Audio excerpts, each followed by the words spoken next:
This is a story about a small town in Colorado and what happened there on the morning of October 4th, 1985. It started the way these things sometimes do, with a local television broadcast nobody thought twice about by the time anyone understood what was actually being sent through those signals. The whole town belonged to an organisation called VENOM.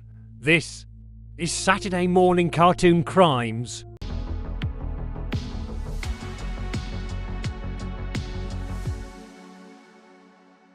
Cliffwood, Colorado, population 1,520, one road in, one rail line, nothing about it should have registered on a national defence computer by the morning of October 4th.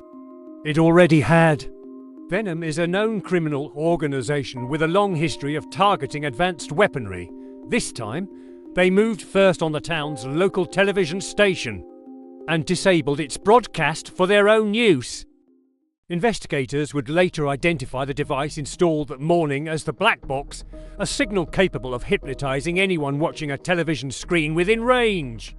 The first charge on this file, M.A.S.K, non-consensual hypnosis of an entire civilian population. With the broadcast secured, VENOM moved to isolate the town completely, cutting the phone lines and taking down the radio communications tower. The second charge, deliberate disabling of emergency infrastructure, severing Cliffwood from any outside help. The tech escaped the hypnotic effect and made it out. His report was simple. Men in masks had taken the entire town. Somebody had to check, and what he told them was hard to believe. They came out of nowhere. One of them used her mask to electrocute my coworker right in front of me. Before I could even move, another one had me pinned down with his mask. I still don't know how he did that. I don't know how I got loose, but I ran and didn't stop until I was out of town. A record search turned up the reason Cliffwood mattered at all. A top-secret laser cannon, in transit by rail, was scheduled to pass directly through town at 0900 hours that same morning. VENOM was already waiting. The train was stopped at gunpoint on the tracks, the cargo seized under direct armed threat. The third charge, armed hijacking of a federal rail shipment. The fourth, theft of an experimental military weapon. When investigators finally reached the station, there was no train, no laser cannon, and no explanation.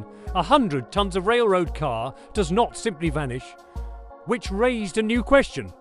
If the weapon wasn't on the train anymore, where exactly had it gone? The answer was worse than expected.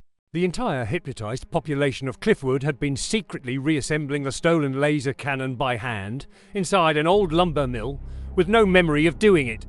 The intended target was never the town at all. VENOM's plan was to aim the completed weapon at the oil fields of Texas and demand payment from the oil companies to prevent it from firing. The fifth charge, attempted mass destruction of civilian energy infrastructure. The sixth, extortion at a scale measured in billions. When the weapon was completed, it was fired before it could be stopped. It did not reach its target. The blast was intercepted and neutralized at the last possible second. Converted into nothing more than an unusually bright morning, VENOM escaped before backup could arrive. Unfortunately, these scallywags always seemed to slip away. No arrests were made at the scene.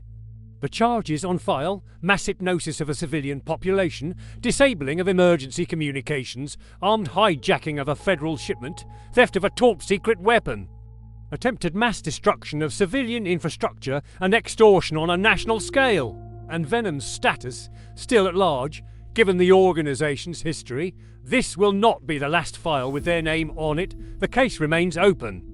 If you want to see the next case, subscribe. This is Saturday Morning Cartoon Crimes.